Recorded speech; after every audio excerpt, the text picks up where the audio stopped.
Hey guys, welcome back to my channel on all things Excel, math, and business.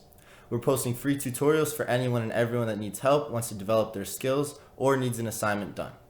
Today we're going to be talking about a very important aspect of probability known as Bayes' theorem. To better explain this, we're going to start with an example. Say one day you wake up and you're feeling very, very sick. You're tired, you're coughing, you're sneezing, your throat is sore. You don't know what to think of it. So you do the most rational thing nowadays and you go online, because if the internet says you have it, you probably do.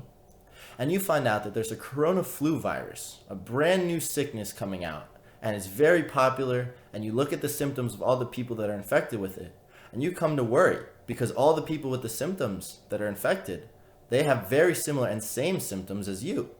And you begin to panic and you're scared and you're worrying that you might have the virus. This is why Bayes' theorem is very important. So, what is Bayes' theorem? Bayes' theorem states that the probability of event A given event B is equal to the probability of event B given event A times the probability of event A divided by the probability of event B. This still looks a little what is going on, and we'll get to that. So, let's define A and B. Let's have A being someone has this corona flu, and let's have B being someone just has the symptoms. Now, because so many people have the symptoms that are sick and you're so scared, you're worried, you start to panic and you think that the probability of having this virus, so the probability of B given A is 0.99. You think it's almost certain that you have this virus. But Bayes' theorem reminds us that we have to look further to actually get the correct probability. Panicking that you have this virus, you decide to look how common is it actually to acquire.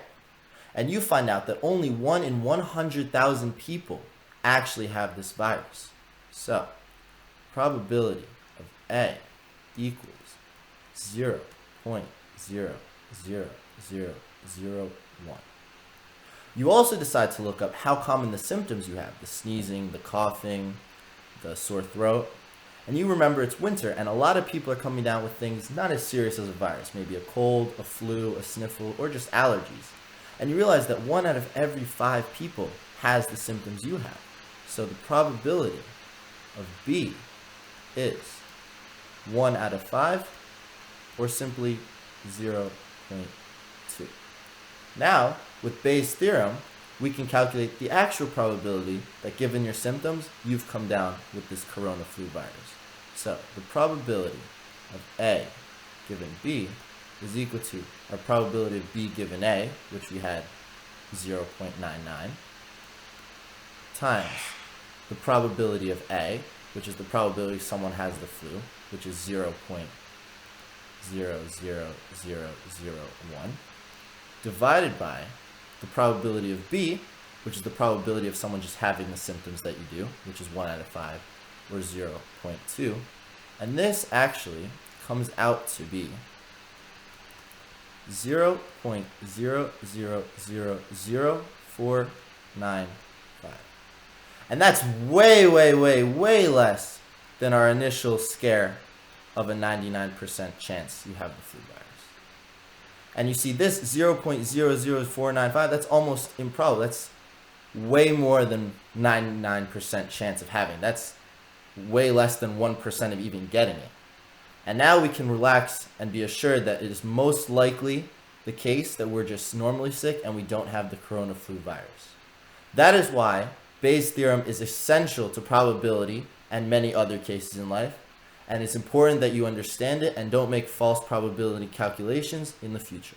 Thank you guys for watching. If you found this video helpful, like, comment, subscribe, and share it to help me and my channel and your other friends to do well, pass their classes, or develop skills for whatever things or tasks that they're working on.